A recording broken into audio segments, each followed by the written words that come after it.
Hello friends, ये direct indirect speech का हमारा दूसरा पार्ट है। इससे पहले मैं वीडियो अपलोड कर चुका हूँ जिसके बारे में हमने पहले इम्पेरेटिव सेंटेंसेस जो हैं और इंटरोगेटिव सेंटेंसेस के बारे में हमने सीखा है और सभी रूल्स भी मैंने आपको उसमें क्लियर कर दिए थे, क्योंकि उन रूल्स के बिना आप आगे की चीज़ों को नहीं सीख सकते हैं। आज हम जो देखेंगे सेंटेंसेस वो है इम्पेरेटिव सेंटेंस, उसके बाद में एक्सक्लेमेशन और ऑप्टेटिव सेंटेंसेस के बारे में, उनको कैसे डायरेक्ट से इनडायरेक्ट में बदलना है। लेकिन उससे पहले जो लास्ट वीडियो में हमने देखे थे रूल्स, जो कि बहुत ज़रूरी हैं, उनकी मैं एक स्लाइड आपको दिखा देता हूं। उसके हिसाब से आप एक बार ज़रूर उसको देख लें। और मैं ये भी कहूँगा कि आप पहले इसका फर्स्ट पार्ट देखें और उसके बाद ये वीडियो देखें। इसकी लिंक आपको डिस्क्रिप्शन में मिल जाएगी, जिससे आपको बहुत आसानी से और अच्छी तरह से डायरेक्ट इनडायरेक्ट का पूरा कंसेप्ट क्लियर हो जाएगा। हम शुरू करते हैं। ये हमने पहले में बात की थी कि डायरेक्ट स्पीच मतलब जो इन्वर्टेड कोमा में बात कही जाए, और इनडायरेक्ट मतलब बिना इन्वर्टेड कोमा के। उसमें भी रिपोर्टेड स्पीच और रिपोर्टिंग स्पीच, मतलब जो इन्वर्टेड कोमा में होता है वो होती है रिपोर्टेड स्पीच, और बिना इन्वर्टेड कोमा के होती है वो है रिपोर्टिंग स्पीच। और उसमें जो यूज़ होता है वर्ब, उसी के हिसाब से सेंटेंसेस चेंज होते हैं। वो मैंने आपको पिछली वीडियो में बहुत अच्छे से क्लियर किया है। उसके अलावा कौन कौन सी चीज़ों में बदलाव होता है, जैसे चेंज इन प्रोनाउन, आप इसको आराम से पॉज करके पूरा एक बार देख सकते हैं, या पहली वाली वीडियो में मैंने 1 बाय 1 एक्सप्लेन भी किया हुआ है। उसके बाद दूसरा है टेंस, कौन से टेंस किस में बदलते हैं या मॉडल्स में किस किस में बदलाव आते हैं, वो भी मैंने उसमें क्लियर किया हुआ है। ये सिर्फ इसलिए बता रहा हूँ ताकि आपका रिवीजन हो सके, आप वीडियो पॉज करके फिर से एक बार रिवाइज कर सकते हैं। और उसके बाद एक और है चेंजेस इन टाइम, एडवर्ब और एडजेक्टिव। ये भी मैंने आपको 1 बाय 1 बताया है, इसलिए मैं फिर से रिक्वेस्ट करूँगा कि आप एक बार पहले डायरेक्ट एंड इनडायरेक्ट का फर्स्ट पार्ट देखिए और उसके बाद ये देखिए। उसके बाद मैं प्रॉमिस करता हूँ आपको ज़िंदगी में कभी भी डायरेक्ट इनडायरेक्ट से जुड़ी कोई भी समस्या नहीं आएगी। आज हम शुरू करते हैं अब हमारा नेक्स्ट पार्ट जो है इम्पेरेटिव सेंटेंसेस। ऑलरेडी मैं एक्टिव पैसिव की जब बात कर रहा था तो मैंने इम्पेरेटिव सेंटेंसेस को कवर किया हुआ है, मैं बता चुका हूँ वो क्या होते हैं, जिसमें हम ऑर्डर, रिक्वेस्ट, एडवाइस, ये जो चीज़ें हमें देखने को मिलती हैं वो होता है इम्पेरेटिव सेंटेंस में। और इसमें क्या करना पड़ेगा हमें, सैड या सैड टू जब दिया होता है रिपोर्टिंग स्पीच में, उसमें तो वो बदलता है सैड या सैड टू ऑर्डर्ड या इंस्ट्रक्टेड, रिक्वेस्टेड या अर्ज्ड, और एडवाइज्ड और सजेस्टेड। सैड या सैड टू, ये हमें ध्यान रखना है। इसी के हिसाब से हम एग्जाम्पल्स के हिसाब से देखेंगे, जिससे क्या हम बहुत अच्छे से उसको समझ सकें। पहला है teacher said to Ram, sit down right now. अब हम यहाँ देख सकते हैं कि जब टीचर राम को कह रहा है कि सिट डाउन राइट नाउ, तो यहाँ क्या देखने को मिल रहा है हमें, ऑर्डर। तो हम कैसे बनाएंगे इसको, देखो टीचर, अब हम यहाँ पर ऑर्डर्ड या इंस्ट्रक्टेड दोनों में से कोई भी ले सकते हैं। टीचर इंस्ट्रक्टेड या ऑर्डर्ड राम। अब ये याद रखना है, जब भी इम्पेरेटिव सेंटेंसेस को डायरेक्ट से इनडायरेक्ट में बनाना है तो हमें सिर्फ टू का यूज़ करना होता है वर्ब में। और हाँ, उसमें क्या होता था, जब रिपोर्टिंग स्पीच की वर्ब जैसे सैड या सैड टू है, तो बाकी का जो रिपोर्टेड पार्ट है इन्वर्टेड कोमा वाला वो बदलता था। इसमें नहीं होगा ऐसा। इसमें क्या होगा, आप इन्वर्टेड कोमा हटाएंगे, टू और वर्ब का first form, to sit down right. और हमने अभी जो स्लाइड देखी थी उसमें 4th स्लाइड में देखा ही था, नाउ का क्या बदल जाता है, देन।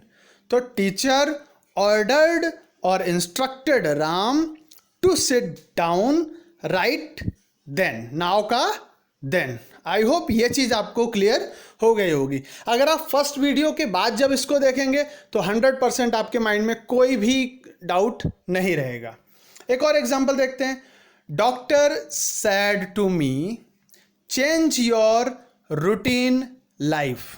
अब डॉक्टर अगर मुझे कहेगा तो क्या हो गया, डेफिनेटली वो सजेस्ट करेगा मुझे, right. So doctor advised me या सजेस्टेड मी, दोनों में से कोई भी। उसके बाद doctor advised suggested me to change. अब योर, देखो इसमें मैंने पिछले वाले वीडियो में बताया था, योर यू जो है वो किसके हिसाब से बदलता है, रिपोर्टिंग स्पीच के ऑब्जेक्ट। अब रिपोर्टिंग स्पीच के ऑब्जेक्ट में क्या है, मी, सब्जेक्ट है डॉक्टर, सेड टू वर्ब, और मी जो है वो ऑब्जेक्ट, मी यानी मैं। तो मेरे हिसाब से यहां बदलेगा तो क्या आएगा, टू चेंज माई, योर की जगह क्या हो जाएगा, माई रूटीन लाइफ। क्लियर है, change your routine life, doctor ने कहा। अब किसको कह रहे हैं वो, मुझे। तो डेफिनेटली डॉक्टर एडवाइज्ड मी या doctor suggested me to change my routine life. I hope imperative tense आपको क्लियर हो रहे होंगे कि इंपेरेटिव टेंसेस में आपको सिर्फ टू लगा के वर्ब के फर्स्ट फॉर्म के साथ बदलना है। हाँ, बाकी के जो भी अगर आपको एडवर्ब या कुछ भी चीज़ आएगी वो जैसे हमने प्रीवियस देखे थे वैसे ही, जैसे नाउ का देन, राइट, यस्टरडे का द प्रीवियस डे, उस तरह का आएगा। एक और एग्जांपल देखते हैं हम, he said to Shyam please don't make fun. Said to का हम किस हिसाब से बदलेंगे, रिपोर्टेड स्पीच में, राइट। क्या दिया हुआ है इन्वर्टेड कॉमा में, देखिए प्लीज, तो डेफिनेटली रिक्वेस्ट दिख रही है हमें, तो ही रिक्वेस्टेड या अर्ज्ड श्याम। अब यहां एक चीज और ध्यान रखनी है, अभी तक जो हमने दूसरे बनाए थे वो कैसे थे, वो पॉजिटिव थे। यहां हमने इंपेरेटिव में नेगेटिव टेंस लिया, नेगेटिव सेंटेंस, तो प्लीज की जगह तो आ जाएगा रिक्वेस्टेड या अर्ज्ड, इन्वर्टेड कॉमा हटा दिया। डोंट है ना, तो सिर्फ उसका नॉट लेना है, not to make fun. Negative का सिर्फ हमें not to, that's it. To तो लगता ही है वर्ब के पहले, इसमें नॉट टू, उसके बाद मेक फन। क्लियर है, तो ही रिक्वेस्टेड और urged Shyam not to make fun. एक और हम एग्जाम्पल देखते हैं, she said to Gita please give me a book. देखिए यहां पर क्या है, सबसे पहले प्लीज दिया हुआ है तो डेफिनेटली रिक्वेस्ट या अर्ज्ड आएगा, तो सी रिक्वेस्टेड या अर्ज्ड गीता। अब यहां नेगेटिव तो है नहीं, तो सिर्फ टू गिव। अब देखो यहां मी लगा हुआ है, मी किसके हिसाब से बदलता है, हमने बताया पहले भी, रिपोर्टिंग स्पीच के वर्ब के हिसाब, सॉरी ऑब्जेक्ट के हिसाब से। ऑब्जेक्ट क्या है, गीता है, तो गीता के हिसाब से यहां बदलेगा, तो सी रिक्वेस्टेड या urged Gita to give her a book. Clear है, सॉरी आई जो है वो सब्जेक्ट के हिसाब से बदलेगा, तो सी है उसके हिसाब से हर यहां पर आएगा। एक और एग्जांपल देखते हैं, मैनेजर सेड फॉलो मी। क्या है, फॉलो मी। सो यहां पर हमें देखना है रिपोर्टिंग स्पीच में कौन है सब्जेक्ट, मैनेजर, और रिपोर्टेड स्पीच में तो सिर्फ इतना ही है, फॉलो मी। तो क्या हुआ, ये ऑर्डर हुआ। तो हम इसको कैसे बनाएंगे, मैनेजर ऑर्डर्ड या इंस्ट्रक्टेड टू फॉलो। अब मी किसके हिसाब से बनेगा, सब्जेक्ट के हिसाब से चेंज होगा। सब्जेक्ट में कौन है, मैनेजर। हम यहाँ पर मैनेजर को एज ए जेंट लेके चलते हैं, आदमी है तो हिम, अगर मैनेजर लड़की हुई तो हर लगाएंगे, ये हमें ध्यान रखना है। आई, मी, ये जितने भी फर्स्ट पर्सन हैं वो बदलते हैं अकॉर्डिंग टू सब्जेक्ट, और यू जो है वो सेकंड पर्सन है, तो वो हमेशा चेंज होता है ऑब्जेक्ट के हिसाब से, जो हमने फर्स्ट वीडियो में अच्छे से क्लियर किया हुआ है। ये हुआ हमारी जो बात इंपेरेटिव सेंटेंस की। अब हम बात करते हैं एक्सक्लामेटरी सेंटेंसेस की, कि एक्सक्लामेटरी सेंटेंसेस, हालांकि ये मैं already active voice passive voices में क्लियर कर चुका हूँ, लेकिन डायरेक्ट इनडायरेक्ट में इसको कैसे करना है वो देखें। सबसे मेन चीज़ क्या होती है, एक्सक्लामेशन क्या, तो हमेशा ही एक्सक्लामेशन मार्क आता है, राइट। वो क्या है, sudden expression, expression of regret, sorrow, Joy, applause, wonder, surprise, कुछ भी, ठीक है ना। तो अब जब ये दिया है डायरेक्ट और इनडायरेक्ट में, तो कैसे चेंज होता है, तो डायरेक्ट में हमेशा सैड या सैड टू होता है, तो हम उसको बदलेंगे, कोई भी जो सडन एक्सप्रेशन है उसको एक्सक्लेम्ड विद, जैसे अगर रिग्रेट हुआ तो एक्सक्लेम्ड विद रिग्रेट, सॉरो की बात है तो exclaimed with sorrow, exclaimed with joy, exclaimed with applause, और एक्सक्लेम्ड विद वंडर या एक्सक्लेम्ड विद सरप्राइज। अब हम इसके एग्जाम्पल देखते हैं। पहला एग्जाम्पल है Ram said great we have achieved target. तो यहां पर हमें क्या दिख रहा है, डेफिनेटली जॉय है, राइट। तो हम इसको कैसे बदलेंगे, तो राम एक्सक्लेम्ड विद जॉय, ठीक है, और जो ग्रेट है जॉय का उसको हटा दिया, उसकी जगह हमने लगाया exclaimed with Joy, inverted coma हटाते हैं, दैट लगाते हैं, जो हमने पहले भी किया हुआ है that.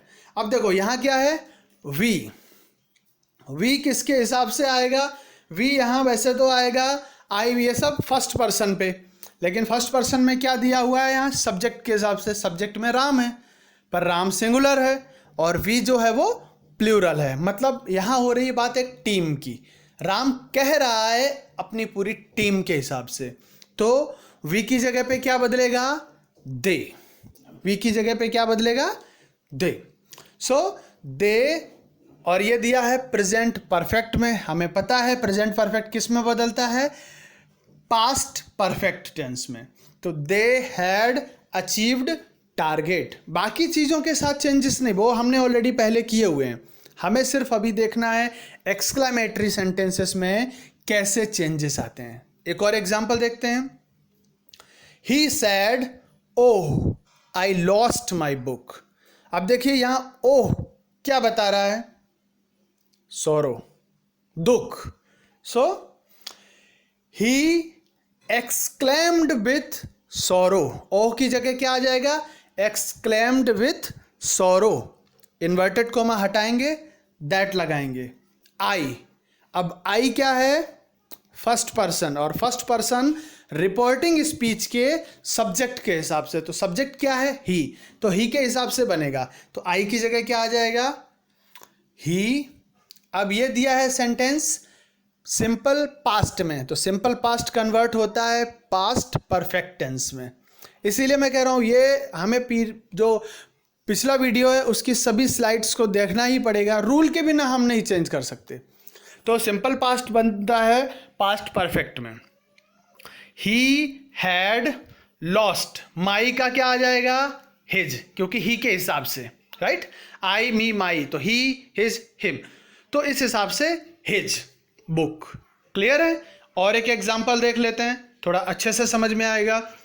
Gita said sorry for being late. अब ये चीज समझने जैसी, ये आपको ध्यान रखना होगा कि इस तरह के सेंटेंस अगर एक्सक्लेमेटरी आते हैं तो कैसे करने हैं। तो सबसे पहले तो यहां पर क्या बताया गया है, गीता सैड, तो डेफिनेटली वो रिग्रेट फील कर रही है कि वो लेट हुई, तो गीता एक्सक्लेम्ड विथ रिग्रेट।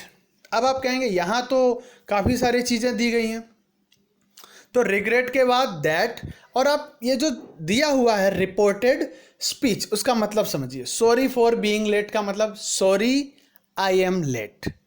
जब वो ये कहेगी, ये सेंटेंस का सेंस यही है, तो ऐसी जगह पे हम क्या उपयोग करेंगे, तो सॉरी की जगह पे तो exclaimed with regret, inverted comma हटाएंगे तो दैट। अब गीता बात कह रही है तो डेफिनेटली सी, और आई एम लेट, तो ये हो गया प्रेजेंट टेंस, तो हमेशा पास्ट में बदलता है, तो क्या आ जाएगा, सी वॉज लेट।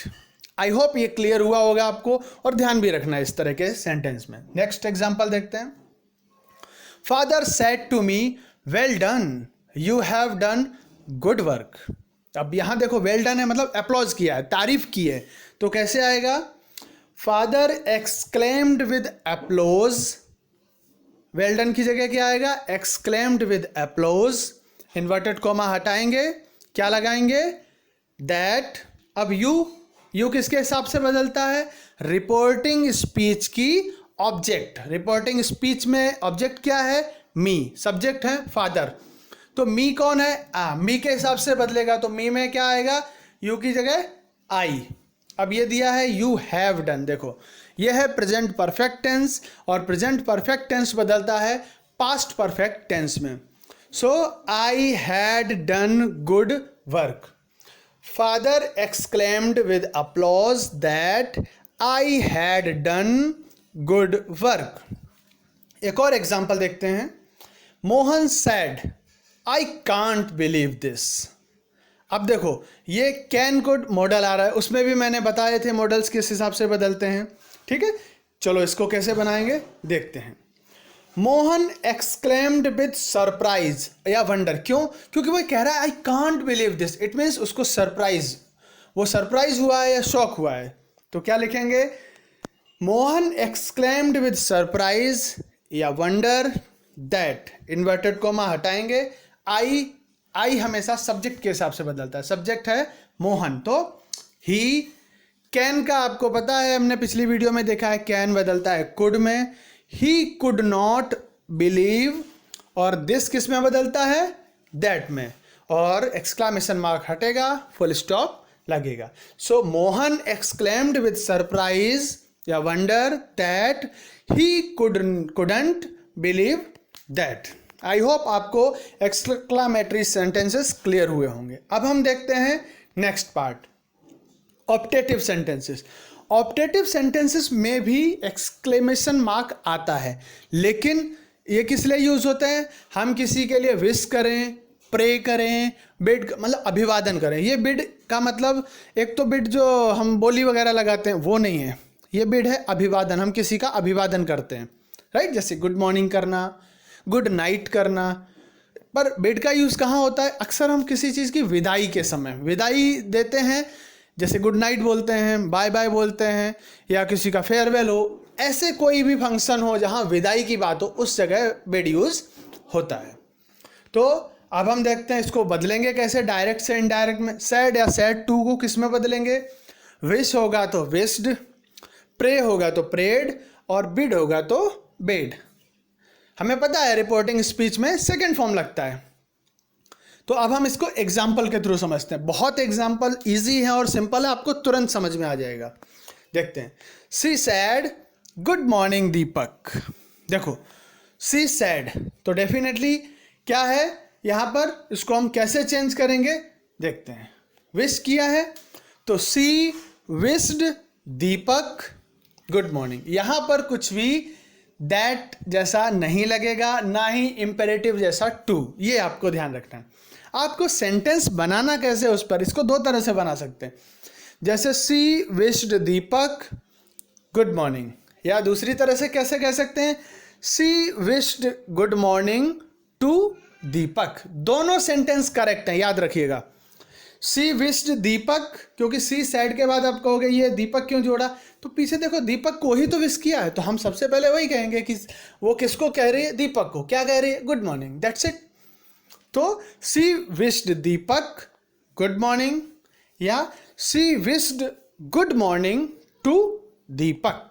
आई होप आपको ये समझ में आया होगा। Next, Ram said to Shyam good night. देखो अब यहाँ क्या है, बाय बाय वाली सी बात है, गुड नाइट मतलब विदाई की बात। तो यहाँ क्या करेंगे हम, बेड यूज करेंगे। Ram bade Shyam good night. अभी जैसे मैंने बताया, इसको दूसरी तरह से बना सकते हैं, Ram bade good night to Shyam. तो ऑप्टेटिव सेंटेंसेस जहाँ पर विश, प्रे या बेड, विदाई के समय अभिवादन करना, तो उसमें हमेशा बस इतना ही लगता है। आपको ये ध्यान रखना है कि Ram bade Shyam good night, या दूसरी तरह से बनाए तो Ram bade good night to Shyam. एक दो और एग्जांपल देख लेते हैं।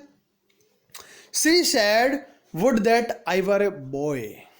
अब यहाँ ये देखिए वुड, काश, वो कहती है काश वो एक लड़का होता, मतलब लड़की ये चीज़ इमेजिन कर रही है, इसलिए आई के साथ वर लगा। याद रखिएगा, ध्यान रखना ये चीज़। अक्सर इस तरह के सेंटेंस आते हैं आई के साथ वर, तो ज़्यादातर लोग कहेंगे ये तो गलत है। नहीं, गलत नहीं है, ये काश वाले। ऐसा होगा तो मैं इसके लिए आपको स्पेशल वीडियो में बताऊंगा कि ये किस तरह से होते हैं।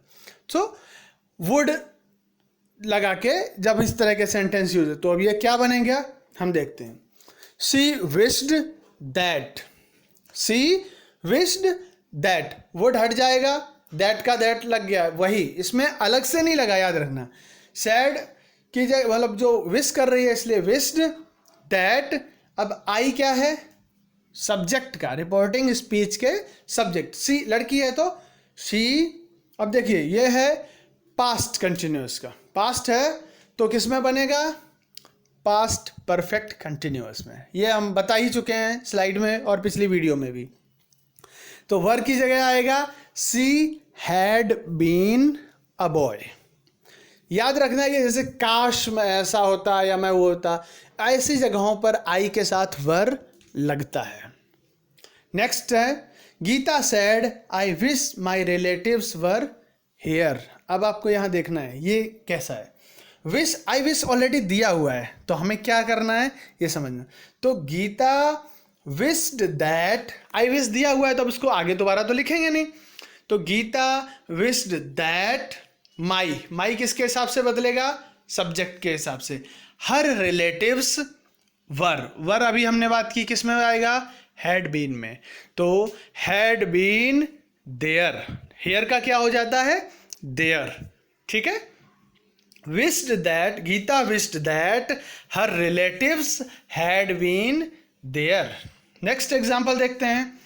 She said to Mohan may you achieve success in your life. अब आपको यहाँ एक चीज़ देखनी है, वो मोहन से कहती है वो कि आपके लिए प्रे करेगी, प्रे कर रही है, तो प्रे किसको करते हैं हम, भगवान को। तो यहाँ सीधा सैड टू के बाद डेफिनेटली प्रेड आएगा, पर प्रेड दैट क्यों, देखते हैं। सी प्रेड दैट, क्योंकि वो गॉड को कर रही है, मोहन से क्या नहीं कह रही है, तो she prayed that, inverted coma हटेगा, तो मे का हम पढ़ चुके हैं उसमें मॉडल में, मे का माइट होता है और वो हमेशा सब्जेक्ट के बाद में आ जाता है इनडायरेक्ट में। लेकिन अब आप कहोगे यहाँ यू की जगह पे, यू की जगह डेफिनेटली रिपोर्टिंग स्पीच के ऑब्जेक्ट के हिसाब से बदलता है और रिपोर्टिंग स्पीच की ऑब्जेक्ट क्या है, मोहन है। लेकिन हमने यहाँ पर सिर्फ सब्जेक्ट के बाद प्रेड दैट लिखा है, तो हम यहाँ पर पहले नाम लिखेंगे। आखिर वो प्रे किसके बारे में करी, तो डेफिनेटली पहले तो उसका नाम आएगा ना, नहीं तो पता ही नहीं चल पाएगा। तो सी प्रेड दैट मोहन, मे का हो जाएगा माइट, माइट अचीव सक्सेस इन। अब योर देखो, योर है मोहन के हिसाब से, पर यहाँ पर हम उसका प्रोनाउन यूज करेंगे, तो सक्सेस इन हिज लाइफ। हमें सेंटेंस का सेंस भी देखना पड़ेगा। ऐसा नहीं है कि आपने जैसे सी सेड टू मोहन है तो सी प्रेड मोहन, नहीं हो सकता ना, प्रे हम भगवान को करते हैं, ये भी हमें देखना है। तो she prayed that Mohan might achieve success in his life.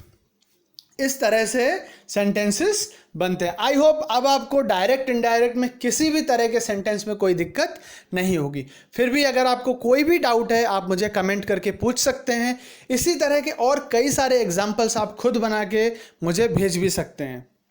बिना प्रैक्टिस के आपको ये चीज़ें एकदम से नहीं आएंगी, इसलिए आपको प्रैक्टिस करनी ही पड़ेगी। आई होप आपको ये वीडियो पसंद आई होगी। वीडियो पसंद आई है तो लाइक ज़रूर करें और कोई डाउट या कुछ भी कहना है तो आप कमेंट करके बता सकते हैं। Thank you so much.